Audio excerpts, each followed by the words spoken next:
Kestliku tuleviku lahendusena nähakse kestlikku innovatsiooni. Aga mis see tähendab? Kestlik innovatsioon, justkui inglise keeles people, planet, profit ehk seesama keskkonna ja ärihuvide tasakaalu ajamine. Kuidas see võimalik on? Kas see on võimalik? Kas see on utoopia? Vaatame. Kestlik innovatsioon oma definitsiooni poolest justkui ei erine tavapärase innovatsiooni definitsioonist palju. Ja ühes moodulis varasemalt vaatasime ka, et kestlik innovatsioon ongi siis väärtusloome, mis arvestab ka keskkonna mõjudega. Uued ideed, teadmised, oskused, tehnoloogia rakendatud viisil, mis loob majanduslikku väärtust ja arvestab keskkonna mõjudega.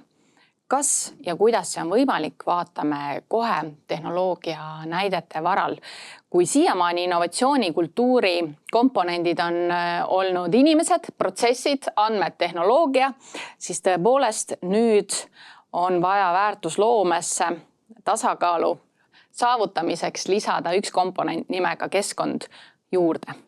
Ja kui täna veel, nagu juba ka räägitud, on ta natuke omaette tükk, natukene õppimises, õppimiskõveras, andmete tekkimises, võrdlusbaaside tekkimises, et ei ole veel kõik välja kujunenud, natuke on veel müra ja vastuseid, mis on puudu. Aga trend on vääramatu, väga suured ressursid, väga paljudes riikides kestliku innovatsiooni poole on suunatud ja tulemused on ka väga selgelt nähtavad ja kasutusel paljudes piirkondades. Ja ei pea üldse väga kaugelt tegelikult näiteid otsima meie oma Eesti ja lähiriigid. Ragn-Sellsi näide siia. Seesamane põlevkivi tuhast kliimaneutraalne kaltsiumkarbonaat. Jällegi väga mitu sõna, väga keerulised sõnad üksteise järel, aga see tähendab seda, et Ida-Virumaal on meil tuhamäed. Ja kui sellele probleemile nii-öelda on otsitud lahendust pikki aastaid, siis nüüd Ragn-Sells investeerib 1,5 miljonit, et teha testtehas ja vaadata, kas sellest tuhast on võimalik erinevatele tööstustele välja võtta kaltsiumkarbonaati, näiteks värvitööstusesse, valge värvipigmendiks või siis kas või farmakoloogiasse, kus siis, kui te teate need valged tabletid, see valge osa, sealt on ka kaltsiumkarbonaat täite või mahuainena. Või siis reovee muda tuhast võetakse välja kõrge kvaliteediga fosfaadid ja seda saab kasutada väetisena. Jällegi väga oluline lugu. Või lendtuhast kaubandusliku kvaliteediga soolad. Ehk et soolad, mida küll võib-olla toiduainetööstuses ei saa kasutada, aga saab kasutada näiteks libeduse tõrjeks. Nii et seesugused tehnoloogiad, jäätmete väärindamise, jääkide väärindamise tehnoloogiad on juba olemas, juba kasutusel ja majanduslikult kasumlikud. Ja siin ka siis see näide, kus esimene soolatehas tehti 2023 aastal valmis. 2025 olid mahud täis müüdud ja juba ehitatakse järgmist. Nii et selgelt kasumlik lugu. Ja siin ka siis need protsessid, nii et igal juhul kogu see jäätmete väärindamine Ragn-Sellsi kontekstis ja üleüldse, mitte ainult Ragn-Sellsi kontekstis, on väga tugevalt seotud teadmuspõhise ja inseneeria oskustega, kõrge kvalifikatsiooniga. Ja Eestis väga suur pudelikael ongi ju see, et meil ei ole piisavalt insenere. Et kui minu meelest statistika viimati oli see, et meil on 1000 töötava inimese kohta 2,1 inseneri.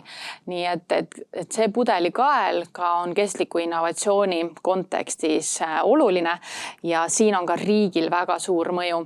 Ehk minu hüpotees on see, et et kestlik innovatsioon ja kestlik tulevik justkui seisab reaalainete õpetaja õlgadel, sest kui reaalainete õpetaja teeb oma tööd väga hästi, siis sealt need väikesed insenerid ja teadlased, kes seesuguseid tehnoloogiaid välja mõtlevad ja rakendavad, peale kasvab. Sest reaalainete õpetaja on minu hinnangul Eesti majanduse alustala. Ja siin veel see pildimaterjalina ka näited, et kuidas siis see protsess käib, mis sealt välja võetakse väetisena, kui reoveesetet põletatakse ja tuhas siis eraldatakse fosfor. Ja Ragn Sells tegi seda veel nii hästi, et seda tehnoloogiat on võimalik skaleerida ja paigaldada ka teistesse reovee puhastusjaamadesse, et ta ei ole nii-öelda asukohast sõltuv tehnoloogia. Ja ise nad kutsuvad siis seda 600 miljonit kasutamata võimalust, siis seda põlevkivi tuhka konkreetselt. Aga see pole loomulikult ainuke, vaid mõni näide kestlikust innovatsioonist, vaatame neid veel. Eestist veel siia meie Voola, ehk siis lambavillajääkidest pakkematerjal või Raiku, kes teeb puidukiust pakkematerjali, ehk et sama eesmärk vähendada plastikut ja mullikilet siis transpordipakendites. Islandil avati 24 aasta mais maailma suurim CO2 õhust püüdmise tehas. Ja seotud asukoha valik seotud loomulikult termaalenergia olemasoluga. Nii et meil on juba võimekus CO2 õhust püüda, see süstitakse pinnasesse, sellest saab basaltkivim. Nii et just kui jäljendatakse jälle loodust, võetakse õhust, viiakse pinnasesse, ta ei kahjusta omakorda sellega kuidagi ökosüsteemi. Aga jah, et jällegi see maksumus ja skaleeritavus on ootel nii-öelda, aga ma olen suhteliselt kindel, et see lähiaastail tuleb see võimekus, sest et ainuke võimalus seda siis emissioone drastiliselt vähendada on A, nii-öelda vähendada emissioonide teket ja B, õhust seda kinni püüda ja selle kahe aspekti siis kombinatsioon. Mehhikos tehakse veitikatest telliskive näiteks ja seal on selline kaheosaline ärimudel, kus siis kõigepealt hotellid maksavad ettevõtjale, et randadest üleliigne veetikas kokku korjatakse, rannad oleks puhtad puhkajate jaoks ja siis on olemas juba tehnoloogiad, et väärindatakse see toore hoopis ehitusmaterjaliks.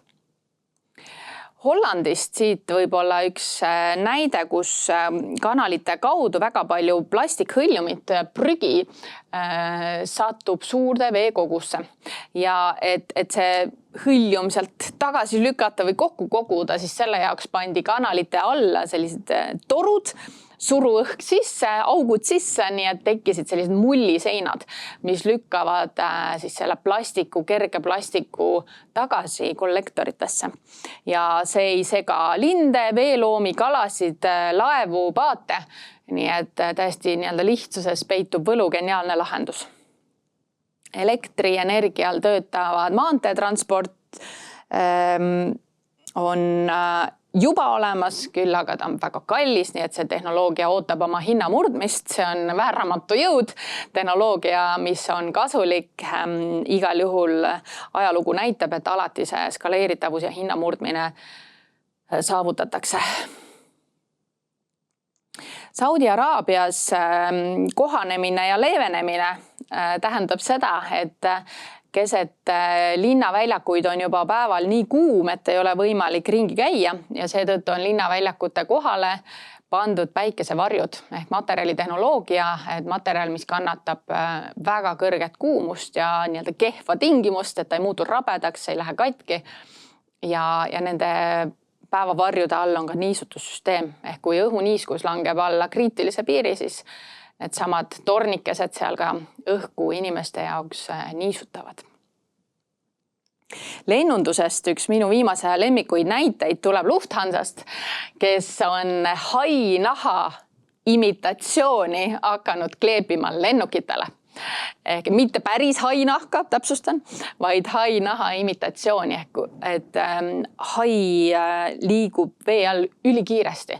ja kuidas ta selle hõõrdejõu või veetakistuse on suutnud nii-öelda maha saada, siis see vastus peitub tema nahamustris.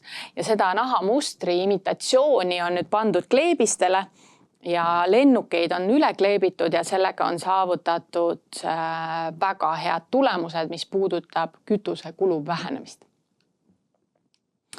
Hiinas ehitatakse uut rohelist Hiina müüri ja see tähendab siis seda, et Gobi kõrb hakkas kibekiirelt linnu enda alla juba vaikselt võtma, põhjast peale tulema, kõrbestumine ja riiklikult siis kutsuti kokku projekt nimega Suur roheline Hiina müür ja istutati kõrbesse miljoneid puid.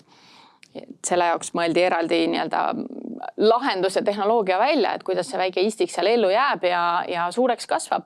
Aga nüüd on juba tänaseks esimesed edulood käes ja nähakse, et see harjutus aitas. Nii et üks selliseid maailma suurimaid inimtekkelisi kliimasündmusega vastu võitlemisi pretsedendina juba loodud. Õhust või nii-öelda siis udust püütakse nüüd juba ka vett. Fog harvesting on ta inglise keeles, eesti keeles ma ei teagi täpselt vastet, kas see üldse on veel meie keeleruumis olemas, aga igal juhul selline udu lõikamine või udust vee korjamine, kus siis tõepoolest selliste võrgutehnoloogiatega konverteeritakse udu joogiveeks, mageveeks. Ja ehitusvaldkonnast veel seesugune näide, kus siis fassaadipaneelidesse pannakse sambla eoseid. Kui hoone on püsti, siis need eosed seal aktiveeritakse ja tekib roheline sein. Tulevikus nähakse, et majade seintel A kasvab siis nii-öelda sammal või muru, B kasvab seal meie toit. Nii et sellised rohelised seinad ja fassaadid on ka kindlasti linna inimese tulevik. Seesugune roheline sein hoiab õhuniiskust, vähendab kuumasaare tekket ja püüab ka õhust CO2. Jaapanis näiteks on kasutusel selline tehnoloogia, kus suurtel keskväljakutel, kus igapäevaselt 100 000 jalad astuvad, siis jalgade tekitatud energia muundatakse elektrienergiaks, mis siis toidab omakorda valgusfoore, reklaamtahvleid, tänavavalgustust. Seda sama tehnoloogiat näiteks kasutab ansambel Coldplay oma kontserditel, kus siis rahvas hüppab lava ees ja sellega tekitatakse energiat, mis toidab, elektrienergiat, mis siis toidab seda lavatehnikat ja valgustust. Plastiku analoog on suudetud sünteesida vetikatest, ehk siis 100% biolagunev plastiku analoog. Loodame, et see ka siis jõuab tööstuslikku tootmisse, skaleerimisse ja hinnamurdmisse, et mitte lagunev plastika näiteks toidutööstuses välja vahetada. Ja Antarktikast tuli positiivseid uudiseid. Esimest korda teadlased suutsid suurendada jääkihi paksust poolustel. Ja seda tehti küll testplatsil, jalgpalliväljaku suurusel platsil, aga siiski esimest korda see õnnestus, nii et ühtegi teist ökosüsteemi komponenti ei kahjustatud. Ja see on loomulikult väga oluline, et poolused ei sulaks ja tekitaks omakorda siis sellist dominoefekti muudele süsteemi osadele. Aitäh!